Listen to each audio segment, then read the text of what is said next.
Après avoir vu la définition d'un couple de variables aléatoires discrètes, d'avoir vu la notion de loi conjointe et de loi marginale, et de voir que connaître les lois marginales, les deux lois marginales de deux variables aléatoires x et y ne suffisait pas à connaître la loi conjointe d'un couple, eh bien on va voir que, parce que la mesure des lois marginales ne suffit pas à donner l'interdépendance entre les variables aléatoires, on va voir que parfois certaines situations modélisées par des exercices permettent de faire ça, et grâce à la notion de loi conditionnelle. Alors je donne la définition, qui n'est pas la définition d'une loi conditionnelle d'une variable aléatoire sachant une autre, qui est la définition d'une loi conditionnelle d'une variable aléatoire sachant un événement. Je considère un espace probabilisé oméga tp, x une variable aléatoire discrète, définie sur cet espace, et A un événement de probabilité non nulle. Eh bien on appelle la loi conditionnelle de x sachant A, la loi de x dans l'espace probabilisé oméga t, et la mesure de probabilité à changer, c'est p sachant A. On remarque pourquoi est-ce que je le mets dans ce paragraphe, c'est parce que ceci permet souvent de connaître la loi de x, sachant grand y égale y, où y est une variable aléatoire discrète. Donc souvent on aura des exercices où on aura accès à la loi de y.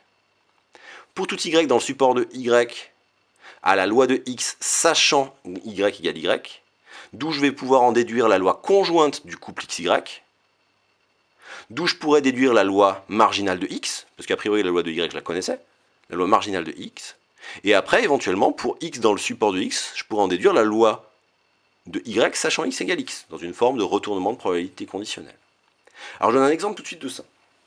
Je prends un lambda strictement positif, et p entre 0 et 1. Et je suppose que y suit une loi de Poisson de paramètre lambda. Et je suppose que pour tout y dans grand N, sachant l'événement grand y égale petit y, grand x suit une loi binomiale de paramètres y et p.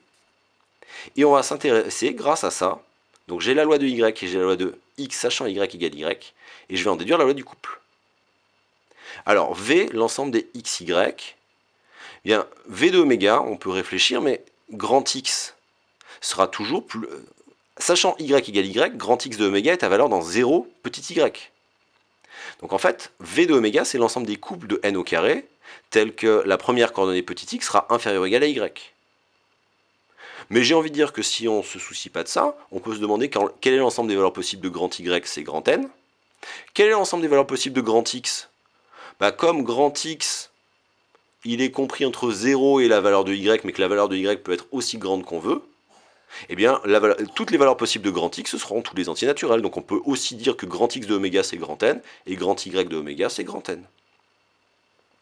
Et de ne pas se soucier sur ce grand V de oméga, puisqu'on a vu, et c'était le cas dans le système complet d'événements associés à une variable aléatoire discrète, que souvent je ne m'intéressais même pas à V de oméga, et je me contentais de dire qu'il était inclus dans grand X de oméga, croix grand Y de oméga. Mais bon, toujours est-il que, quel que soit XY dans V de oméga, la probabilité que X égale X et Y égale Y, c'est, évidemment, je vais conditionner pour utiliser la loi conditionnelle, c'est la probabilité que Y vaille Y, fois la probabilité que X vaille petit x, sachant que Y vaut Y. La probabilité que y vaille petit y, c'est exponentielle moins lambda puissance y sur factoriel y. Et après, la probabilité que x vaille petit x sachant y égale y, alors on pourrait dire que c'est 0 si x est strictement plus grand que y, ce qui ferait que cette formule marcherait encore, parce que x parmi y, si x est strictement plus grand que y, ça vaut 0. Mais de toute façon, sinon, si x est inférieur ou égal à y, comme grand X sachant grand Y égale Y suit une loi binomiale de paramètres petit y et p, eh bien j'applique ma loi binomiale, ça fait x parmi y, p puissance x, 1 moins p puissance y moins x.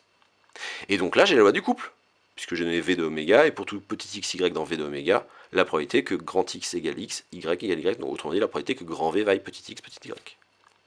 Donc là j'ai juste réécrit ce que j'ai dit oralement, à savoir que si je ne m'étais pas soucié de v de oméga, j'aurais juste pu dire que v de oméga était inclus dans n croix n, que x de oméga valait y de oméga valait n, et que la formule précédente était vraie pour tout xy dans n. Maintenant, on va en déduire la loi de x, en prenant la loi marginale.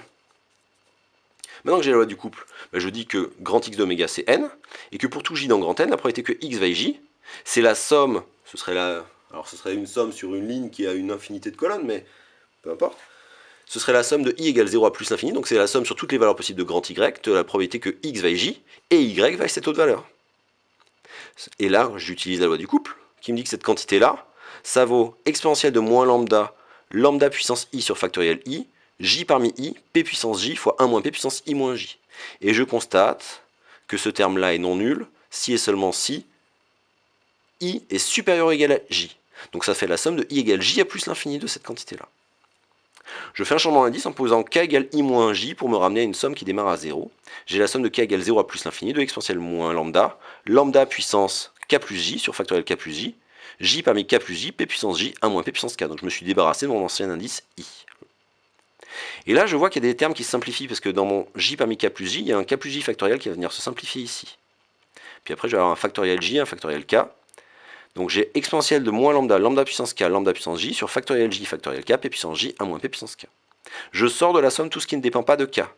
Donc il y a un exponentiel moins lambda, un lambda p puissance j, sur factoriel j, fois la somme de k égale 0 à plus l'infini des lambda fois 1 moins p à la puissance k sur factoriel k. Et là, je reconnais une série exponentielle.